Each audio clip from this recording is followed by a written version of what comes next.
전해드린 대로 전북 지역을 중심으로 많은 눈이 내렸습니다. 현장에 나가 있는 취재기자 연결합니다. 윤지아 기자.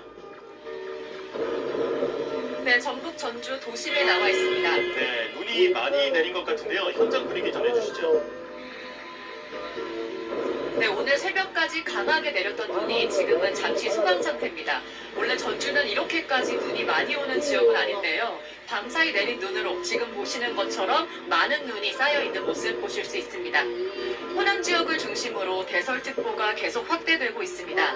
내일 모레까지 전라권과 충남 서해안에 많은 눈이 예상되는데요. 시간당 3에서 5cm의 강하고 많은 눈이 내리겠습니다. 6일 밤부터 오늘 아침까지 누적된 적설량은 순창 북흥면에 15.4cm, 무주 덕유산 인근에 13.3cm, 부안 줄포면에 12.1cm로 집계됐습니다. 오늘 아침까지는 폭설에 따른 직접적인 인명이나 시설물 피해는 아직 신고된 게 없는 것으로 파악됐습니다. 다만 전주권 일부 시내버스 노선이 눈 때문에 운행되지 못해 출근길 불편이 예상됩니다. 눈 소식은 계속 있습니다. 기상청은 금요일까지 전북 지역에 올해 최대 30cm의 눈이 더 내릴 것으로 보고 있습니다.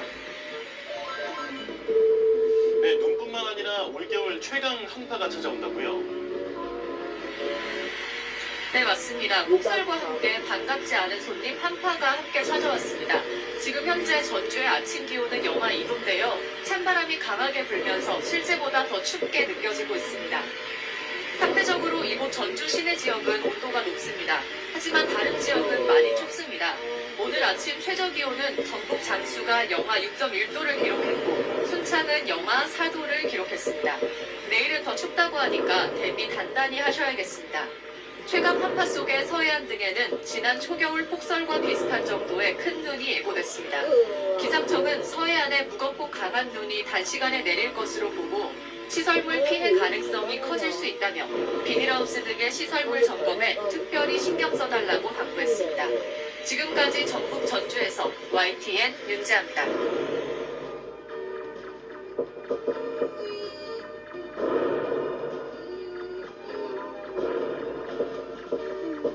이거 미쳤다. 진짜 가능해? 이게 가능한 일이야? 얼굴부터 뒤꿈치까지? 뒤꿈치도 좋아졌다. 날씨 소식입니다. 한파의 기세가 점점 강해지고 있습니다. 오늘과 내일 사이 수도권 등 내륙에서는 강한 바람이 불면서 체감 온도가 무려 영하 20도까지 곤두박질할 것으로 예보됐습니다. 또 서해안 지역은 폭설도 비상인데요. 취재기자 연결해 자세한 내용 알아보겠습니다. 정혜윤 기자, 이번 한파 오늘과 내일 사이가 절정인 거죠? 네, 그렇습니다. 오늘부터 내일까지 날씨가 크게 추워지면서 이번 한파가 절정에 달할 것으로 보입니다. 네, 서울 등 수도권은 오늘 종일 체감온도가 영하 5도에서 영하 10도 사이로 오르내리겠고 내일은 서울 등 수도권의 아침 체감온도가 영하 23도까지 곤두박질할 전망입니다. 한낮에도 체감온도가 영하 15도 안팎에 머물 것으로 보여서 오늘과 내일을 지나서 올해 아침까지는 이번 겨울 체감 한파가 매기를 떨칠 것으로 예상됩니다.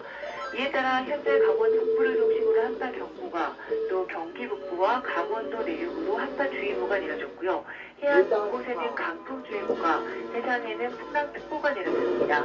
특히 내일 아침 영하 12도까지 기온이 떨어질 것으로 예상되는 서울에도 오늘과 내일 사이 첫 한파특보가 내려질 가능성이 있습니다.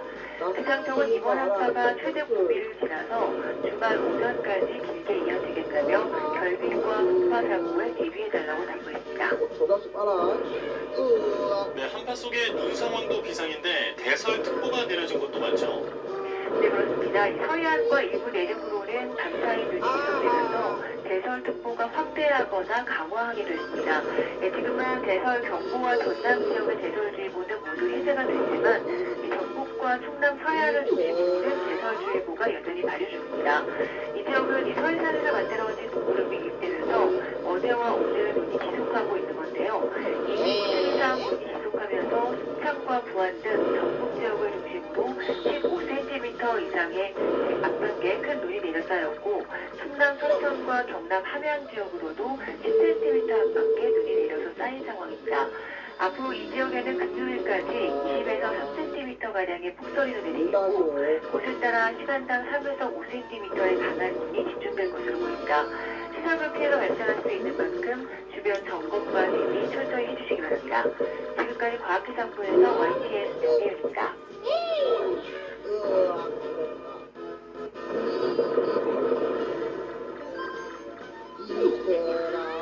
이번엔 출근길 날씨 알아보겠습니다. YTN 야외 스튜디오 연결합니다. 윤수빈 캐스터. 네, 윤수빈입니다. 네, 오늘 아침 얼마나 춥습니까?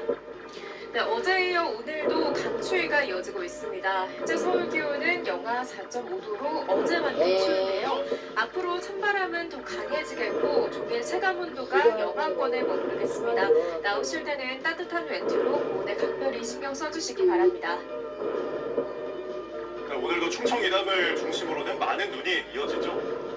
네, 맞습니다. 지금은 눈비가 잠시 소강 상태를 보이고 있는 곳이 많지만 오늘도 충청과 남부지방을 중심으로 산발적인 눈비가 이어집니다. 이들 지역은 이미 10cm 안팎의 많은 눈이 내려 쌓인 가운데 강하고 많은 눈이 더 내릴 것으로 보이니까요. 시설물 피해 없도록 각별히 주의하시기 바랍니다. 현재 강원 북부에는 한파 경보가, 그 밖에 강원도와 경기 북부에는 한파주의보가 발효 중입니다. 이들 지역은 현재 철원이 영하 14.8도, 파주는 영하 12.4도까지 곤두박질했고요. 그 밖의 지역도 안동이 영하 5.1도, 세종은 영하 3.9도까지 떨어졌습니다. 낮 동안에도 찬바람이 불면서 종일 춥겠습니다. 오늘 서울 한낮 기온 0도, 춘천 영하 1도, 전주는 3도 선에 그치겠습니다.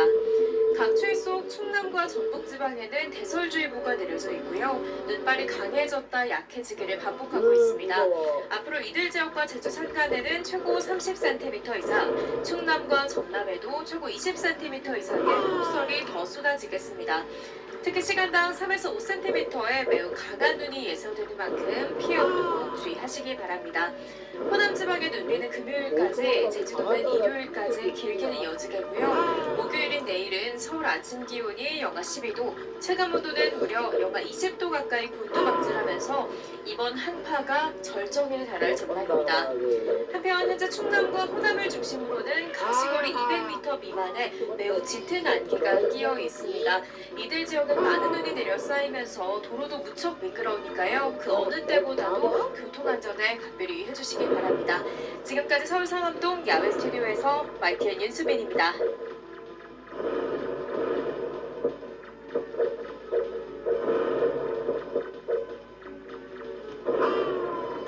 안녕하세요. 저는 동장군의 기세가 점점 강해지고 있는데요. 오늘과 내일 사이 수도권 등 내륙에서는 강한 바람이 불면서 체감 온도가 무려 영하 20도까지 곤두박질할 것으로 예고가 됐습니다. 또 한파 속에 충남과 호남 지방은 대설도 기상입니다. 취재기자 연결해서 자세한 내용 알아보겠습니다. 정혜윤 기자. 네, 과학기상부입니다. 네, 이번 한파 오늘과 내일 사이가 절정인 거죠? 네, 그렇습니다. 오늘부터 내일까지 날씨가 크게 추워지면서 이번 한파가 절정에 달할 것으로 보입니다. 네, 서울 수도권은 오늘 종일 체감온도가 영하 5도에서 영하 10도 사이를 오르내리겠고요. 내일은 서울도 수도권의 아침 체감온도가 영하 20도 안팎까지 곤두박질할 전망입니다.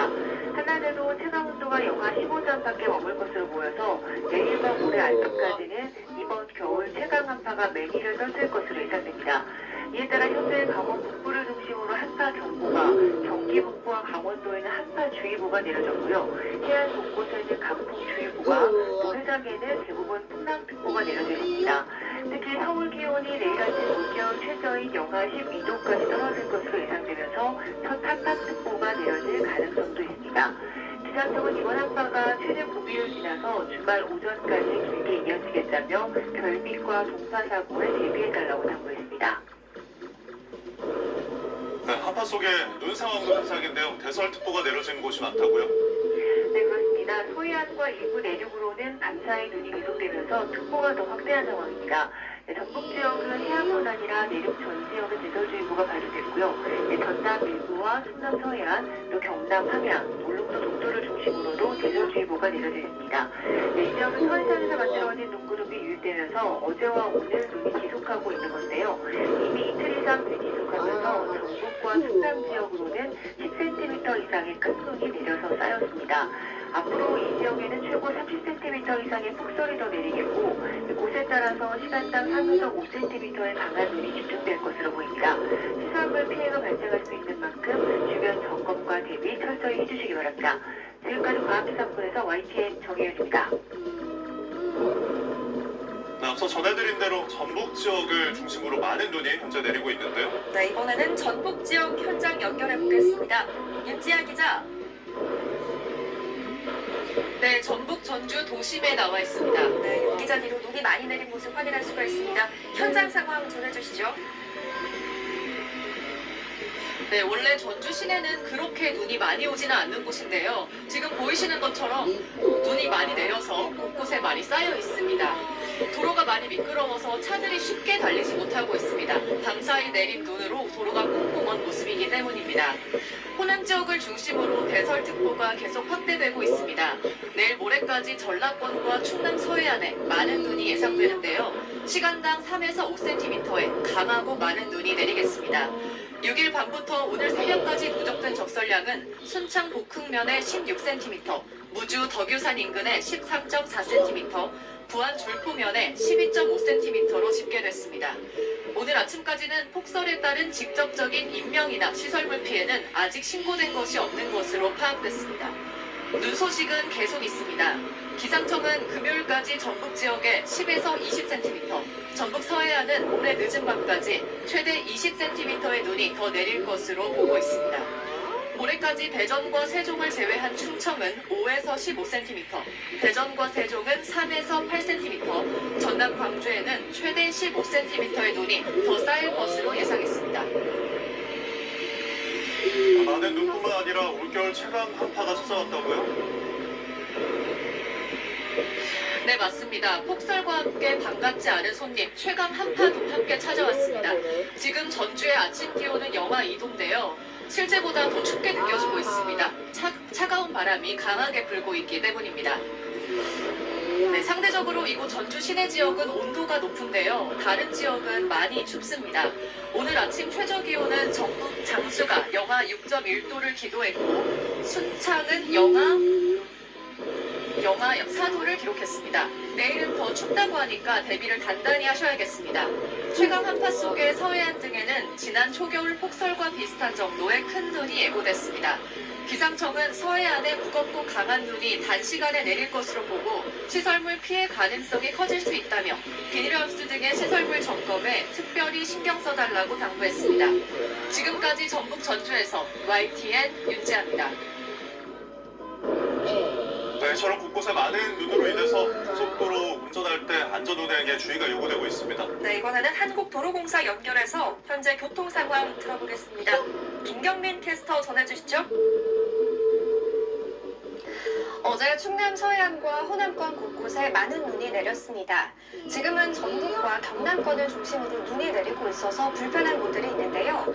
내일까지 최대 30cm의 많은 눈이 예보되어 있는 만큼 이 지역을 지나신다면 가급적 대중교통을 이용하시는 걸 권장드리고요.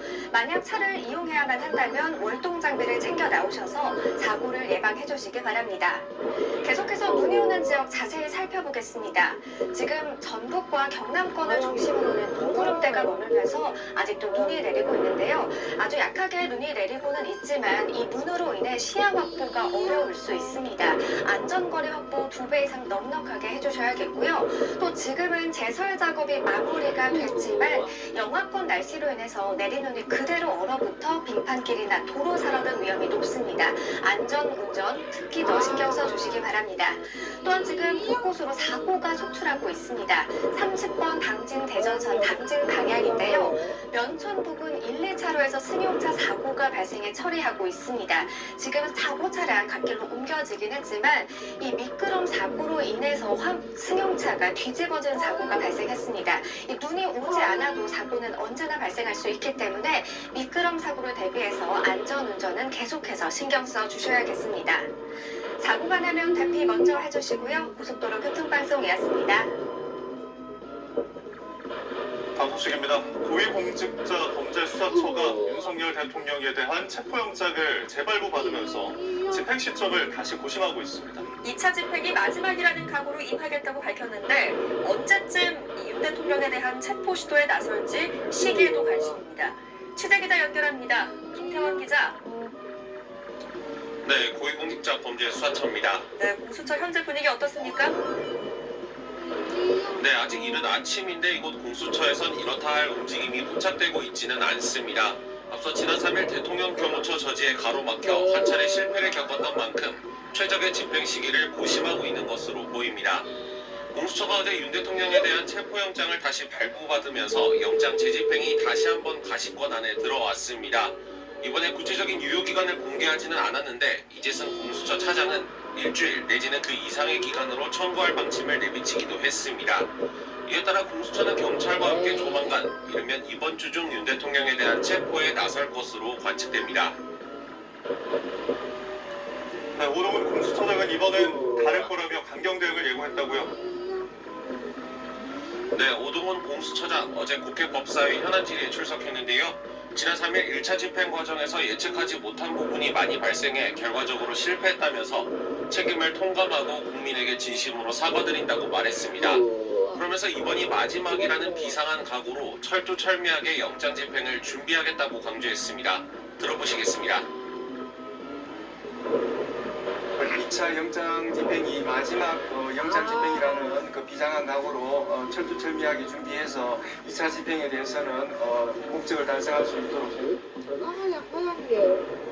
2차 집행에선 총력전을 펼쳐서 윤 대통령의 신병을 반드시 확보하겠다는 것으로 해석되는데요.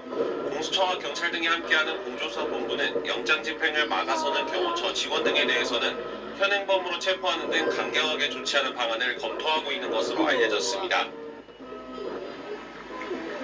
네, 그런데 윤 대통령이 실제 관저에 머물고 있는지에 대해서는 오 처장이 보고받지 못했다고 밝혔죠.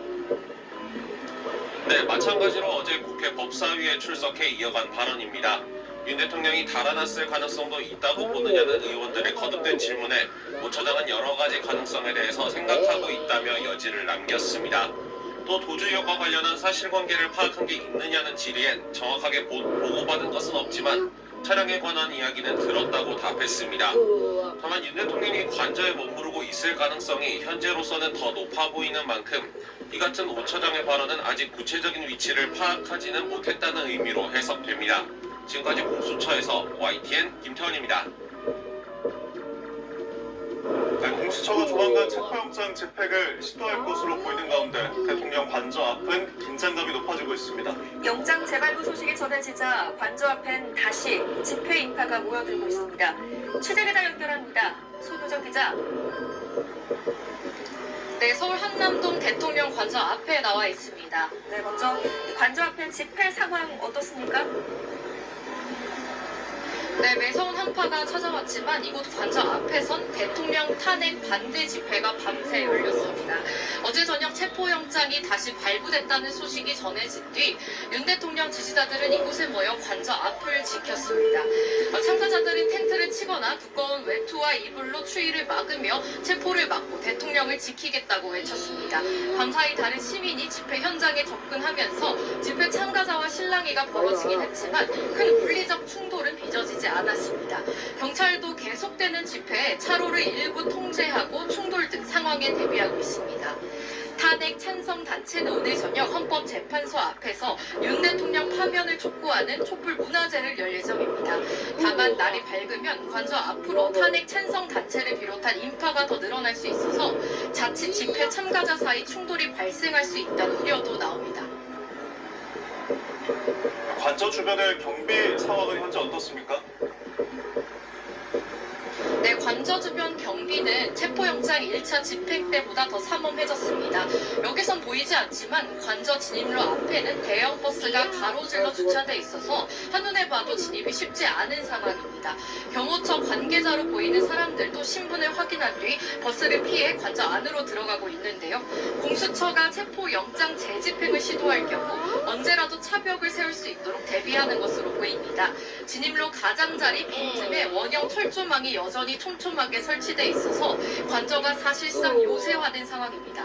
여기선 관저한 모습이 보이지 않지만 2차, 3차 저지선 경계도 강화됐을 것으로 추정됩니다. 관저 근처에 공수처나 경찰 비상계엄 특별수사단으로 추정되는 차량은 아직 보이지 않습니다. 다만 관저를 지키는 경호처가 영장 집행 저지를 고수하는 만큼 2차 집행에 나서는 공수처와 경찰과의 대치는 더 격해질 것으로 보입니다. 지금까지 한남동 대통령 관저 앞에서 YTN 손유정입니다. 앞서 윤석열 대통령의 체포영장 집행에 실패했던 공수처가 충분한 준비를 못했다는 정황이 계속해서 드러나고 있습니다. 공수처장은 준비한 차량이 들어가지 못해서 집행에 실패했다고 밝혔는데 예정 시간보다 빨리 철수했다는 점도 인정했습니다. 김철희 기자의 보도입니다. 5시간 반 만에 체포영장 집행에 실패했던 공수처가 원래 계획보다 더 빨리 철수를 결정했다고 밝혔습니다. 예정했던 차량 진입이 안 돼서 계획이 틀어졌다는 건데 퇴로가 막힌 상태에서는 장기전이 힘들다고 판단해 물러선 거라고 설명했습니다. 화장실까지 그 경비한 차량까지 준비한 상황이었는데 그런 것들이 계획대로 안 되는 바람에 퇴로가 막힌 상황이에요. 또 경호처 확인 때문에 물리적 충돌 우려가 커 집행이 어려웠다고도 밝혔는데 정작 경호처가 어떤 화기를 어떻게 동원했다는 건지에 대해서 보고를 받지 못했다고 답했습니다. 현장에 있던 검사가 저쪽에서 화기를 꺼내려고 한다 이런 얘기를 하던가요? 뭐 그런 부분에 대해서는 구체적으로 보고받은 바는 없습니다. 공수처 차장 역시 경호처가 정당한 영장 집행에 응할 줄 알았다면서 물리적 충돌을 대비하지 못했다는 점을 실토한 바 있습니다. 지도부가 영장 정당성에만 기대 충분한 준비 없이 집행에 임한 것은 아닌지 의심이 가는 대목입니다. 이후 관저 입구에 새로 철조망이 설치되는 등 보안이 더 강화된 가운데 재집행에는 성공할 수 있을지 우려의 목소리가 커지고 있습니다. YTN 김철입니다. 윤석열 대통령의 내란죄 수사를 두고 그동안 검찰과 경찰, 공수처까지 경쟁적으로 수사에 뛰어들면서 혼란을 더했는데요. 주도권을 따낸 공수처는 윤 대통령 측의 비협조에 이러지도 저러지도 못하면서 시간만 허비하고 말았다는 지적입니다. 김태원 기자입니다. 흐릿하게 보이기만 하던 리모컨 글씨에 초점이 딱딱 들어맞기 시작하고요. 책장 속 책들 제목이 안 보여서 불편하다. 비상계엄 관련 고발을 접수한 검찰과 경찰, 공수처는 특별수사본부와 특별수사단, TF를 각각 꾸리면서 경쟁적으로 수사에 뛰어들었습니다. 검찰이 핵심 피의자인 김용현 전 국방부 장관을 긴급 체포하면서 앞서 나가자 경찰이 질세라 자택 등을 압수수색해 증거물을 확보했고 공수처는 압수수색 영장을 청구했다가 중복 청구를 이유로 법원에서 기각당하는 등 초반부터 난전이었습니다. 곽종근 특전사령관이나 홍장원 전 국정원 1차장 등 관계자들이 하루 새 공수처와 검찰 양쪽에서 조사받는 일도 있었습니다. 이번 사태의 정점인 윤 대통령이 조사받을 곳을 스스로 선택하는 수사기관 쇼핑이 벌어질 거란 우려까지 나왔습니다. 계엄군 사령관들의 신병을 모두 확보한 검찰이 먼저 윤 대통령에게 2차례 출석을 요구한 데 이어 공주분도 소환을 통보한 겁니다. 논란 끝에 검찰이 윤 대통령 사건을 넘기기로 공수처와 합의하며 중국 수사 우려는 일부 해소됐습니다. 하지만 사상 최초로 현직 대통령에 대한 체포영장까지 발부받으며 혐의 입증을 자신하던 공수처. 경호처 저지에 부딪혀 윤 대통령과 대면조차 못하고 영장 집행에 실패하며 체면을 구겼습니다. 이후 영장 집행을 경찰에 일임한다고 밝혔다가 경찰 측 거부로 입장을 번복하는 총극까지 벌어졌습니다. 수사기관들이 초기부터 경쟁에 열을 올렸지만 한 달째 윤 대통령은 조사해보지도 못한 채 시간만 흘러가고 있습니다. YTN 김태원입니다.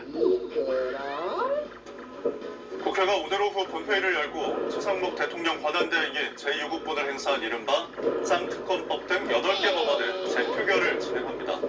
내란특검과 김건희 여사 특검법을 포함해서 양국관리법과 농산물 가격 안정법 등 양국사법, 국회법과 국회직원 감정법 개정안이 대상입니다.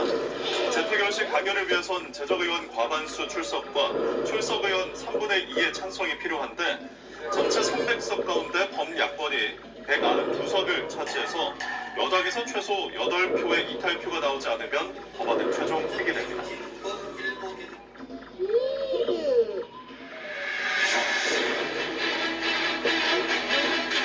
라스베이거스 만달레이 베이 컨벤션 센터. 수많은 사람이 꼬리에 꼬리를 물고 끝도 없이 줄을 섰습니다.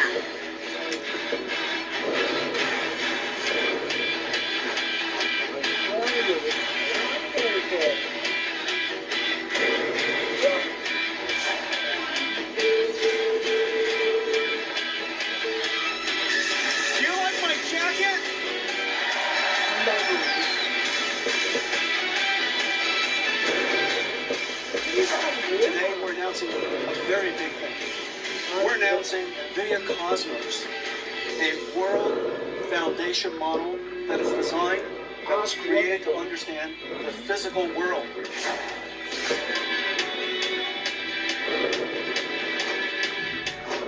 노트북 등 PC에 들어가는 그래픽 처리 장치로 성능은 2배 이상 좋아지고 가격은 3분의 1 수준으로 낮췄습니다.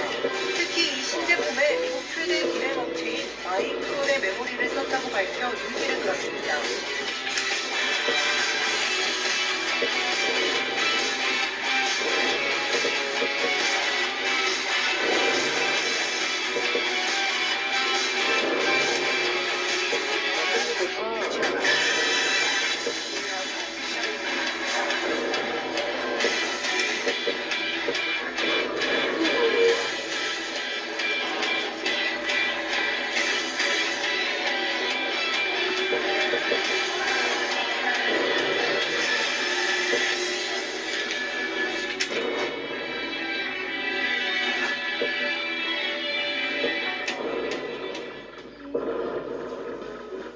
최신 경제 소식을 빠르고 친절하게 전해드립니다. 스타트 경제, 오늘은 석병훈 이화여대 대학교 경제학과 교수와 함께하겠습니다. 교수님 어서 오십시오. 네, 어서 오십시오. 전 세계의 관심입니다. CES 개막과 그 내용에 대해서 굉장히 이목이 쏠리고 있는데 어제 젠슨항 엔비디아 최고 경영자 영상에서도 보셨지만 8년 만에 기조연설에 나섰는데 굉장히 많은 사람들이 몰렸다고요? 예, 그렇습니다. 이제 본 행사 시작이 저녁 6시 30분이었는데 행사 시작 3시간 전부터 수천 명이 대기를 했고요. 그 다음에 행사장이 10,000명에서 12,000명가량 수용할 수 있었는데 이 행사장을 가득 채울 정도로 일종의 락스타의 콘서트장을 방불시킬 정도로 많은 관중이 운집을 해서 3층까지 만석을 이뤘다. 그래서 아주 흥행이 성공을 했다라고 보시면 되겠습니다. 네, 엔비디아 젠슨항 최고 경영자가 과연 어떤 이야기를 할지 또 어떤 기술들을 보일지가 굉장히 관심이었는데 이번에는 로봇 시대를 예고하면서 이 로봇과 자율주행 기술 개발에 드는 어떤 비용과 시간을 확실하게 절감할 수 있는 그 플랫폼을 들고 나왔더라고요. 이름이 코스모스라고 하던데요. 예, 그렇습니다. 그 로봇과 자율주행 기술 개발에 드는 시간과 비용을 획기적으로 줄일 수 있는 솔루션이라고 보시면 되겠습니다. 그래서 이 새로운 물리적 AI 개발 플랫폼이라고 보시면 되겠는데요. 물리적 AI라는 것이 무엇이냐면 로봇이나 자율주행차와 같이 물리적 세계와 상호작용을 하는 AI 시스템이라고 정의를 하고 있습니다. 그래서 이 코스모스가 로봇이 현실 세계의 이 방대한 데이터를 학습할 수 있도록 지원하는 플랫폼입니다. 그래서 그 데이터를 어떻게 학습을 하냐면요. 물리적 법칙이 적용되는 현실과 동일한 3D 3차원이죠. 환경을 만들어내는 것이죠. 그래서 로봇 자율주행 기능을 개발하는 과정에서 현실과 동일한 가상 현상, 가상 세계를 만들어가지고 이 안에서 빠른 속도로 로봇이 학습을 할 수 있도록 지원하는 체계가 되겠습니다. 이렇게 되면 로봇이 빠른 속도로 학습을 해서 현실의 로봇을 활용할 수 있고 자율주행 기능도 활용할 수 있게 해서 이것을 개발하는 속도를 획기적으로 단축시킬 수 있는 신기술을 제시를 한 것이라서 이것은 정말 획기적으로 앞으로 이 로봇이 인간과 같은 기능을 수행할 수 있는 휴머노이드 로봇 기술을 선점할 수 있는 전략을 추진하겠다라는 것을 발표한 것이다라고 보시면 되겠습니다. 단순한 GPU 하드웨어에서 좀 더 진일보된 플랫폼 제시까지 이루어진 건데 지금 블랙엘 기반의 GPU 신제품도 아까 뭐 선보이는 모습 잠깐 저희가 보셨습니다만 여기에 이제 마이크론 메모리가 탑재가 됐다고 밝혔더라고요. 예, 그렇습니다. 이번에 연설에서 데스크톱이랑 노트북 같은 퍼스널 컴퓨터, 개인용 컴퓨터에 들어가는 차세대 그래픽 처리 장치, GeForce RTX 50 시리즈도 공개를 했는데요. 여기에 엔비디아의 최신 AI 가속기인 블랙엘을 탑재하고 이 AI 가속기에 엔비디아 GPU AI 메모리를 결합해서 가속기를 만드는데 여기에 이 미국 반도체 기업인 마이크론 그 반도체가 들어가는 거죠. 그래서 원래는 우리나라의 그 SK 하이닉스에 들어가는 게 아니냐 하는 많은 기대가 있었습니다. 그런데 이 마이크론 반도체가 들어갔고요. 그리고 이 지금 그 GPU 장치 같은 경우는 전작에 비해서 성능은 2배로 좋아지고요. 가격은 3분의 1 수준으로 낮아져가지고 사실 소비자들은 많은 환호를 했는데요. 반대로 이제 SK 하이닉스나 삼성전자 등 반도체 관련 주가는 하락을 했기 때문에 국내 투자자들은 좀 안 좋은 소식이었습니다. 그렇지만 마이크론 반도체가 들어갔기 때문에 마이크론의 협력사 주가는 그 당시에 발표 직후에 20% 넘게 폭등을 했다. 이런 좀 희비가 엇갈리는 상황이 되었습니다. 네, 그런 가운데 젠슨황 최고 경영자가 글로벌 기자간담회에서 삼성전자에 대한 언급도 했습니다. 삼성은 HBM을 새로 설계해야 한다라고 얘기를 했는데 지금 SK하이닉스는 이미 엔비디아에 납품을 하고 있잖아요. 삼성이 이렇게 좀 늦어지는 배경이 뭘까요? 예, 이번에 좀 안 좋은 소식이 나왔는데요. 사실 최초로 그 젠슨황 CEO가 삼성전자 반도체 설계 문제를 직접 지적을 했습니다. 삼성이 오랫동안 그 HBM 성능 테스트를 통과하지 못했는데요. 그러면 이 HBM이 발열 문제가 있다라는 것이 지적이 되었고요. 이 발열 문제를 잡기 위해서 노력을 해왔는데 개선되지 못하고 있다라고 알려져 있습니다. 그런데 이것이 결국은 설계 문제와 연관이 돼 있는 것으로 보이고 있습니다. 왜냐하면 젠슨황 CEO가 이번에 삼성은 HBM을 새로 설계해야 된다라고 언급을 했기 때문입니다. 그래서 이 설계 문제를 지금 개선해야 될 것으로 보이고요. 근데 뭐 사실 미국 사람들이 얘기할 때 항상 문제점을 지적하고 나면 또 이제 긍정적인 측면도 언급을 하는 이제 병주고 약주식으로 언급을 하기 때문에 사실 이것도 개선할 수 있을 것이다라고 뭐 내일이 수요일인 것을 믿는 것처럼 확신한다 이런 식으로 립서비스 차원으로 얘기를 했습니다. 그래서 삼성의 기술력을 믿기 때문에요. 언젠가는 이 설계 문제를 직접 해결할 수 있다라고 확신한다라는 축으로 언급을 했는데 뭐 이게 단기간에 해결할 수 있기는 쉽지 않다 이렇게 좀 안 좋은 소식이다라고 보고 있습니다. 그래서 삼성전자가 좀 조기에 이것을 해결할 수 있기를 소망하는 상황입니다. 네, 뭐 내일은 해는 반드시 뜨지만 해가 뜨기 전 밤이 가장 어둡다는 말이 있으니까요. 좀 더 기다려봐야 될 것 같습니다. 자, CES 이제 본격적인 개막을 해서 관심이 쏠리고 있는데 일단 주제를 보니까 영어로 이제 다이브인, 우리말로는 몰입이다라고 하더라고요. 어떠십니까요? 예, 지금 세계 최대 가전 IT 박람회인데요. 미국의 라스베가스에서 현지 시간 7일 개막을 해가지고 오늘 10일까지 열립니다. 그래서 4,500개 기업이 참여를 하는 사상 최대 규모로 치러지는데 앵커님께서 말씀하신 것처럼 주제가 다이브인, 몰입이고요. 그런데 이 의미가 이제 기술로 연결을 하고 문제를 해결하고 새로운 가능성을 발견하고 빠져들자라는 것이 핵심 어젠다라고 보시면 되겠습니다. 그래서 핵심은 역시 올해도 인공지능 AI이고요. 그 지난해에도 대표 키워드가 AI였는데요. 1년 사이에 한층 AI 기술력이 확장되고 진화가 됐다라고 해서 이번에는 이 AI가 개인을 위한 맞춤형, 그다음에 더 많은 분야에 확장돼서 적용되는 수 있도록 성장했다는 것을 보여주기 위해서 이 몰입을 갖다가 핵심 아젠다로 설정했다라고 보시면 되겠습니다. 네, CES에서 우리나라 기업들의 어떤 활약도 기대가 되는데요. 삼성전자와 LG전자가 지금 AI 가전 혁신을 두고 전면 승부를 펼친다고요? 예, 그렇습니다. 지금 삼성전자와 그 LG전자가 스마트홈이라고 하죠. 그래서 이 가전제품만 단순히 판매하는 게 아니라 AI 기능을 이용해가지고요. 집안의 시스템을 갖다가 가전제품 시스템을 혁신적으로 편리하게 관리하고 효율적으로 제어할 수 있도록 돕는 이 솔루션을 이번에 보여주고 있습니다. 그래서 이를 갖다가 삼성전자 같은 경우는 홈 AI, LG전자는 AI 홈으로 각각 명명을 해서 스마트홈을 실현하는 AI 기술 가전을 선보이고 있습니다.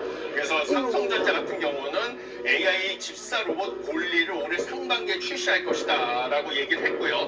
그 다음에 LG전자도 이 AI 홈을 구현하기 위한 비서 로봇을 역시 올해 안으로 출시할 것이다 라고 지금 보여주고 있습니다. 그래서 두 지금 전자 회사 역시 둘 다 AI 기술을 구현하기 위해서는 집사 로봇이라는 것이 필요하다라는 것을 지금 공통적으로 제시를 하고 있는데요. 그 삼성전자 같은 경우는 똑같이 홈 AI를 얘기하는데 초개인화라고 해서 개인에게 맞춤형인 솔루션을 제공한다라고 강조를 하고 있고요. 그 LG전자 같은 경우는 집하고 모빌리티, 그 자동차나 뭐 이런 이동성, 그 다음에 상업 및 가상 공간 이렇게 다양한 공간에서 제품과 서비스를 연결하는 총체적인 경험을 강조하는 데 방점을 두고 있습니다. 네.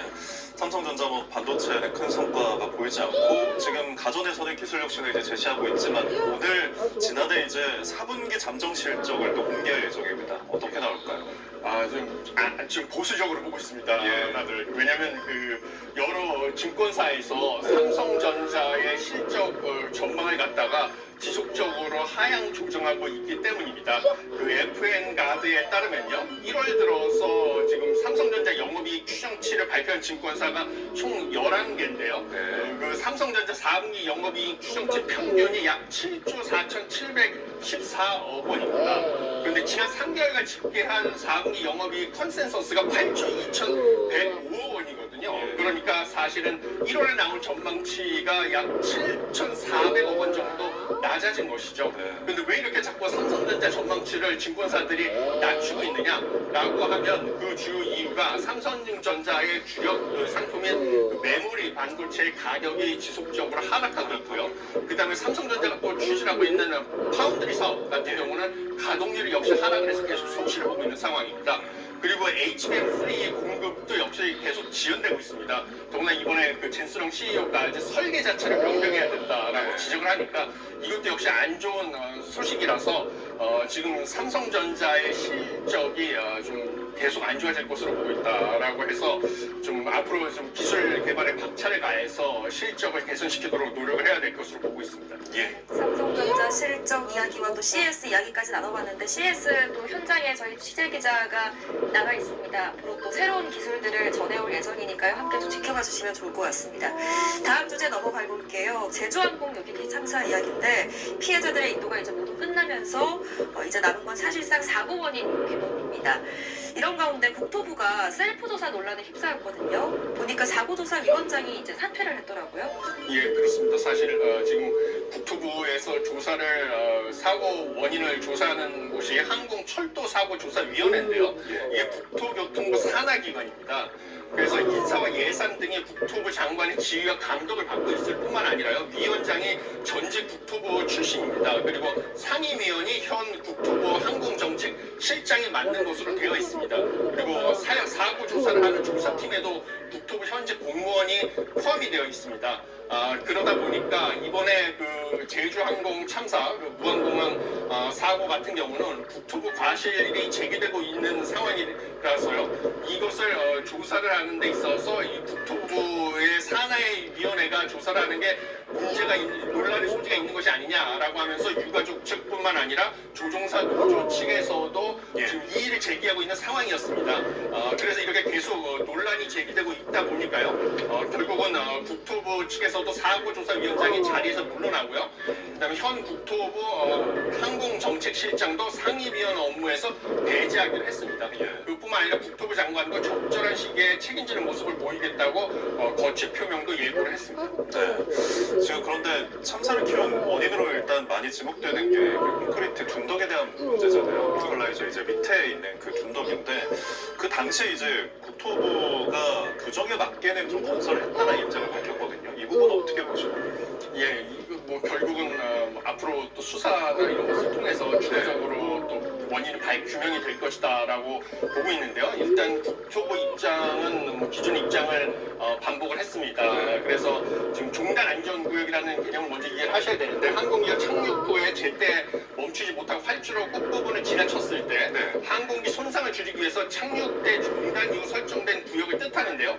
국토부 입장은 무안공항 경우에 경우에는 중단 안전구역의 로컬라이저까지 199m인데 이게 이제 규정에 따라서는 의무상 90m라고 얘기를 했습니다. 그래서 90m보다는 199m라서 길기 때문에 로컬라이저 규정에 맞게 건설이 됐다라는 것이 국토부의 입장입니다. 그 다음에 이게 로컬라이저가 성토된 중독이 콘크리트 상반기에 설치되는 게 적절하지 않다는 지적에 대해서도 역시 이게 시설에 대한 재질에 대해서 별도 규정이 없기 때문에 콘크리트 상단 위에 설치된 것도 문제가 없다라는 것이 해명이고요. 그 다음에 이게 문제는 안전성이 확보되지 않았다라는 지적에 대해서도요. 이것은 이제 미흡했다라는 점은 인정을 했습니다. 그 다음에 건설 기준과 운영 기준이 상충됐다는 지적에 대해서도요. 운영 기준은 2010년부터 적용이 됐는데 2007년에 무안공항이 개항이 됐습니다. 그래서 그때 설치된 로컬라이저에는 운영 기준이 적용되지 않는다라고 해명을 했습니다. 그래서 참 여러 가지 좀 안타까운 상황이지만요.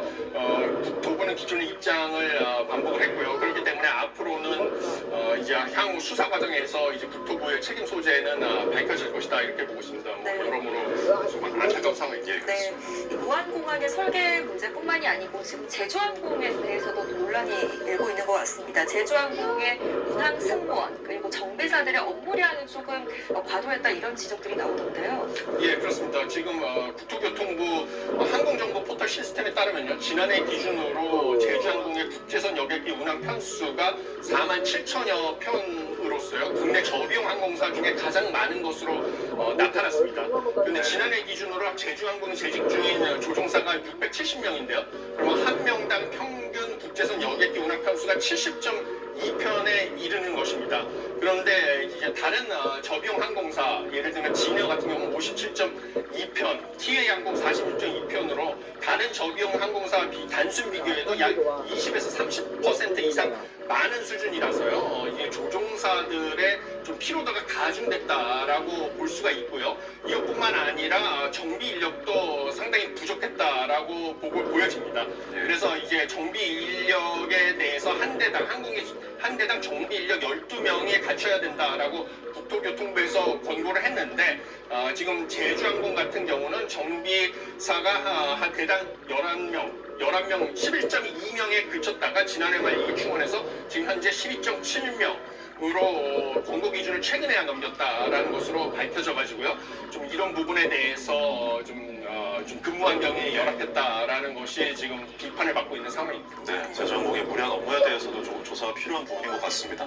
자, 끝으로 뉴욕 증시 살펴보겠습니다. 3대 지수 모두 하락을 했는데 지금 제스당 CEO 연설을 하고 CES 한창 진행 중인데도 엔비디아가 떨어졌거든요. 이 영향이 좀 큰 건가요? 예, 그렇습니다. 지금 뭐 한 세 가지 영향이 지적되고 있는데요. 3대 지수가 특히 지금 나스닥 지수가 1.89%로 큰 폭으로 하락이 됐고요. 그 외에 다우 지수랑 S&P 500 지수도 하락이 했습니다. 근데 지금 앵커님께서 지적하신 것처럼 AI 반도체 업체 엔비디아의 그 제스당 CEO가 신기술을 발표했음에도 불구하고 신기술 실망감에 의해서 좀 큰 폭으로 기술주들이 투매가 일어나면서 나스닥 지수가 주도로 하락을 했고요. 그 다음에 미 공급관리협회에서 12월 서비스 구매 관리 지수가 발표가 됐는데요. 이게 전월 달보다도 좋게 나왔고 시장 전망치보다도 높게 나왔습니다. 그래서 서비스업 경기가 확장되고 있고요. 그 다음에 작년 11월 구인 이직 보고서에서 구인 건수도 역시 10월 달보다 증가해서요. 노동시장도 견고하고 서비스업 경기가 확장되면서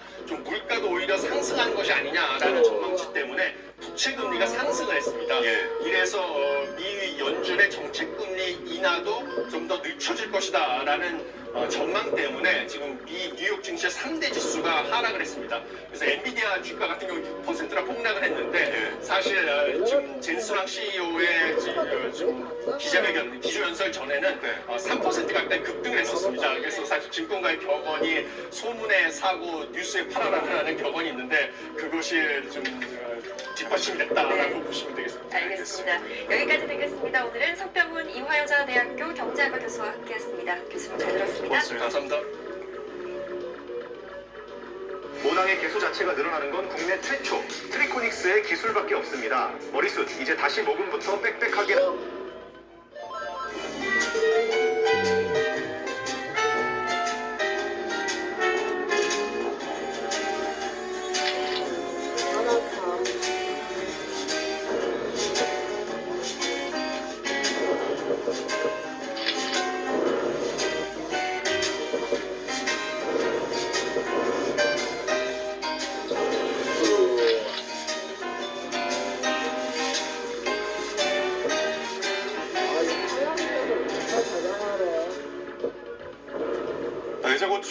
트럼프 미국 대통령 당선인이 영토 확장 야욕을 점점 더 노골적으로 드러내고 있습니다. 파나마 운하와 그린란드 합병을 위해 군사력도 사용할 수 있다고 말했습니다.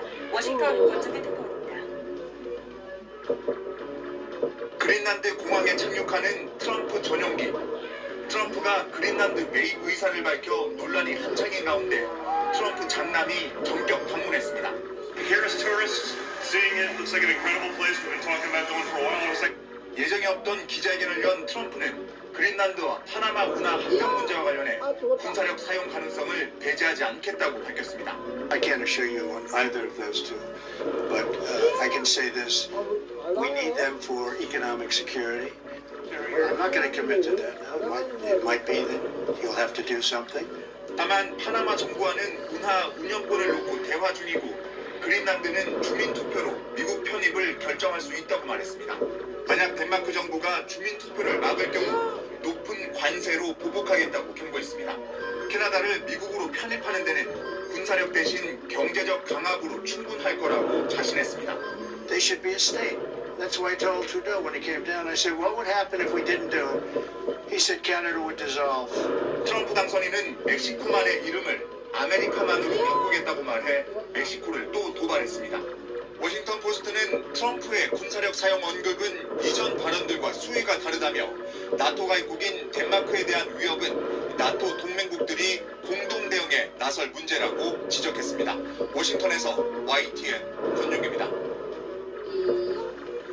네, 지난해 11월 미국의 수출이 2,734억 달러로 사상 최고치를 기록했지만 수입이 더 늘면서 미국의 무역 수지는 적자를 기록했습니다. 트럼프 당선인의 관세 폭탄을 우려한 미국의 기업들이 수입 물량 확보에 나선 탓인데 관세 폭탄으로 역효과가 날 것이란 전망도 나왔습니다.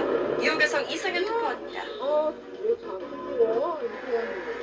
지난해 11월 미국의 수출은 전월보다 2.7% 증가한 2,734억 달러로 사상 최고치를 기록했습니다. 하지만 수입이 3,516억 달러로 3.4% 늘며 수출액을 넘어섰습니다. 트럼프 당선인이 모든 미국 수입품의 10에서 20%, 멕시코와 캐나다산 제품에는 25%의 관세를 부과하겠다고 공약한 여파입니다. We have a massive deficit with Mexico, and we help Mexico a lot. We're going to put very serious tariffs on Mexico and Canada. 미국 기업들이 관세 폭탄 이전에 수입 물량 비축에 나서면서 무역 수지 적자폭을 키운 겁니다. 미국 무역 적자는 782억 달러로 6.2% 늘었는데 12월에도 수입 증가 추세가 이어질 전망입니다. 이런 가운데 세계 각국은 관세 폭탄 대비를 위해 미국 없는 무역 준비에 나서며 관세가 미국 무역에 불리하게 작용할 것이란 관측이 나오고 있습니다. These threaten higher tariffs, and the WTO is much weaker than it was, where there's certain very adverse impacts on the U.S. economy. 유럽연합과 남미 공동시장 메르코스루 31개국이 자유무역협정 FTA 협상을 마무리하고 서로 관세를 90% 내리기로 한 것이 대표적입니다. 러시아와 중국, 인도, 중동 산유국들은 달러를 사용하지 않는 무역 거래를 추진 중입니다.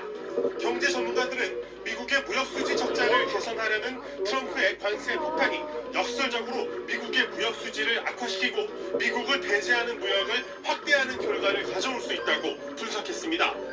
뉴욕에서 YTN 이승윤입니다. 위대한 교통수단으로 주목을 받고 있는 전기수직 이착륙기 이른바 하늘을 나는 택시를 볼 날이 가까워지고 있습니다. 미국 등 각국에서 시험 비행뿐 아니라 관련 규정을 새로 만드는 등 제도 정비에도 속도를 내고 있습니다. 이경아 기자입니다. 미국 캘리포니아에서 시험 비행 중인 전기 수직 이착륙기 조비입니다. 시속 322km로 최장 161km까지 날아갈 수 있습니다. 한 번에 최대 4명까지 태울 수 있는데 지난해 10월부터 본격적인 성능 테스트에 들어갔습니다. For example, a trip that could take an hour or 2 hours on the ground, stuck in traffic, and you can fly that in 5 or 10 minutes. We think that's a game changer for the quality of people's lives. 미국 연방항공국은 최근 전기 수직 이착륙기 산업에 대한 운영 규칙을 마련했습니다. 80년 만에 처음으로 파워리프트라는 이름으로 새로운 분야가 생긴 겁니다. 이런 움직임 속에 미국 실리콘밸리의 또 다른 기업도 자체 개발을 마친 전기 수직 이착륙기를 시험하고 있습니다. 기업 대표는 영화에서나 보던 풍경을 가까운 미래에 보게 될 것이라고 전망했습니다. So 10, maybe 15 years down the road, I believe you will see highways in the sky. There will be hundreds, thousands of these aircraft flying in individual cities, and it will truly change the way our cities are built. 미국뿐 아니라 중국도 새 이동 수단을 상용화하기 위한 경쟁에 뛰어들었습니다. 전기를 써 환경에도 이롭고 미래 부가가치가 큰 만큼 국가 경쟁력과도 직결되는 기술로 보고 있습니다. 두바이는 이미 에어택시 정거장을 짓고 있어 올 연말쯤 세계에서 가장 먼저 실제 운항을 시작할 것이란 전망이 나옵니다. 기술은 상용화에 한층 다가섰지만 사람을 태우기 위해서는 안전기준 등 세부적인 제도 마련이 더 필요할 것으로 보입니다. YTN 이경화입니다. 이번엔 출근길 날씨 알아보겠습니다. YTN 야외 스튜디오 연결합니다. 윤수빈 캐스터. 네, 윤수빈입니다. 네, 오늘 아침 얼마나 춥습니까? 네, 어제에 이어 오늘도 강추위가 이어지고 있습니다. 현재 서울 기온은 영하 4.5도로 어제만큼 추운데요. 앞으로 찬바람은 더 강해지겠고 종일 체감 온도가 영하권에 머무르겠습니다. 나오실 때는 따뜻한 외투로 오늘 각별히 신경 써주시기 바랍니다. 네, 오늘도 충청 이남을 중심으로는 많은 눈이 이어지죠. 네, 맞습니다. 지금은 눈비가 잠시 수강 상태를 보이고 있는 곳이 많지만 오늘도 충청과 남부지방을 중심으로 산발적인 눈비가 이어집니다. 이들 지역은 이미 10cm 안팎의 많은 눈이 내려 쌓인 가운데 강하고 많은 눈이 더 내릴 것으로 보이니까요. 시설물 피해 없도록 각별히 주의하시기 바랍니다. 현재 강원 북부에는 한파경보가, 그 밖에 강원도와 경기 북부에는 한파주의보가 발효 중입니다. 이들 지역은 현재 철원이 영하 14.8도, 파주는 영하 12.4도까지 곤두박질했고요. 그 밖의 지역도 안동이 영하 5.1도, 세종은 영하 3.9도까지 떨어졌습니다. 낮 동안에도 찬바람이 불면서 종일 춥겠습니다. 오늘 서울 한낮 기온 0도, 춘천 영하 1도, 전주는 3도 선에 그치겠습니다. 강추위 속 충남과 전북지방에는 대설주의보가 내려져 있고요. 눈발이 강해졌다 약해지기를 반복하고 있습니다. 앞으로 이들 지역과 제주 산간에는 최고 30cm 이상, 충남과 전남에도 최고 20cm 이상의 폭설이 더 쏟아지겠습니다. 특히 시간당 3에서 5cm의 매우 강한 눈이 예상되는 만큼 피해 없도록 주의하시기 바랍니다. 호남 지방의 눈비는 금요일까지, 제주도는 일요일까지 길게 이어지겠고요. 목요일인 내일은 서울 아침 기온이 영하 12도, 체감 온도는 무려 영하 20도 가까이 곤두박질하면서 이번 한파가 절정에 달할 전망입니다. 한편 현재 충남과 호남을 중심으로는 가시거리 200m 미만의 매우 짙은 안개가 끼어 있습니다. 이들 지역은 많은 눈이 내려 쌓이면서 도로도 무척 미끄러우니까요. 그 어느 때보다도 교통안전에 각별히 해주시기 바랍니다. 지금까지 서울 상암동 야외 스튜디오에서 YTN 윤수빈입니다. 이상으로 뉴스 타트를 마칩니다. 시청해주셔서 고맙습니다.